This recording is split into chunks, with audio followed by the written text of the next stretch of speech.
વિધાનસભામાં અયોધ્યા મંદિર મુદ્દે અભિનંદન પ્રસ્તાવ રજૂ કરવામાં આવ્યો। 120 હેઠળ સીએમ ભૂપેન્દ્ર પટેલે ઠરાવ રજૂ કર્યો છે। ભાજપના ધારાસભ્યોએ ગૃહમાં જય શ્રી રામના નારા લગાવ્યા। પીએમની દીર્ઘ દ્રષ્ટિના કારણે રામલલાની પ્રાણ પ્રતિષ્ઠા થઈ છે તેમ સીએમે જણાવ્યું। સોમનાથથી અયોધ્યા યાત્રા જઈ રહી હતી તેમાં મોદી સારથી બન્યા હતા। રામ મંદિર માટે સદીઓથી લાખો લોકોએ બલિદાન આપ્યા છે। સૌનું આદરપૂર્વક સન્માન। વિપક્ષના ધારાસભ્યોએ પણ રામના નારા લગાવ્યા।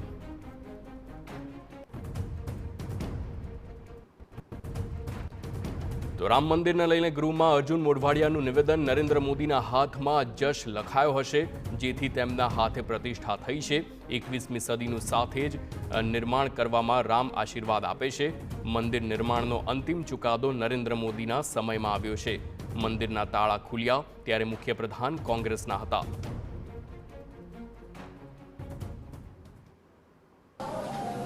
વડાપ્રધાનશ્રીને અભિનંદન આપતો જે પ્રસ્તાવ રજૂ કરવામાં આવ્યો એમાં ભગવાન રામ કરતા વડાપ્રધાન અને રાજનીતિ વિશેષ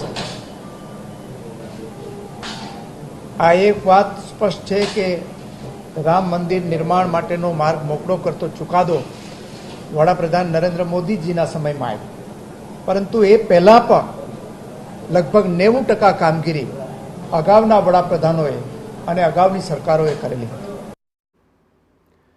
તો રામ મંદિરના નિર્માણ અંગે વિધાનસભા ગૃહમાં પ્રસ્તાવ રજૂ કરવામાં આવ્યો। કોંગ્રેસ બાદ આમ આદમી પાર્ટીએ પણ પ્રસ્તાવને સમર્થન આપ્યું છે। આપના ધારાસભ્ય ઉમેશ મકવાણાએ પણ સમર્થન જાહેર કર્યું છે। આપના ધારાસભ્ય ઉમેશ મકવાણાએ સમર્થન જાહેર કર્યું છે। સર્વાનુમતે વિધાનસભા ગૃહમાં સંકલ્પનો સ્વીકાર થયો।